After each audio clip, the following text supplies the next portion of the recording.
শেখ হাসিনা চলে গেছেন বা পালিয়ে গেছেন আজকে অলমোস্ট ১.৫ বছরের উপরে হয়েছে। এখন পর্যন্ত ছাত্র শিবির তাদের পুরনো কমিটি চেঞ্জ করে নতুন কমিটি দিয়েছেন। আরো ছাত্র সংগঠন হয়তোবা কমিটি দিয়েছেন। কিন্তু ছাত্র দলের সেই শেখ হাসিনার আমলে যে কমিটি ছিল, এখনো সেই কমিটি রয়েছে। কেন্দ্রীয় ছাত্র দলের কমিটি।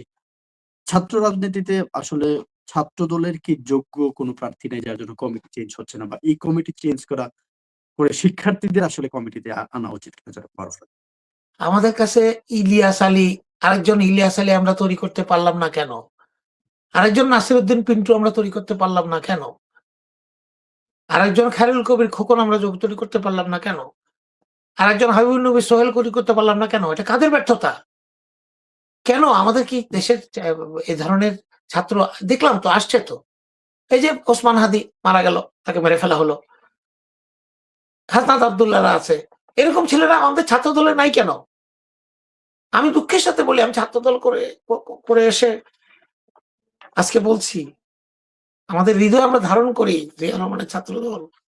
কেন আজকে মেধাবী সাথে সাথে রাজনীতিতে তুখোড় রাজনীতি করবে, দেশের জন্য অবদান রাখবে এরকম ছেলেরা কেন ছাত্র দলে আমরা আনতে পারছি না?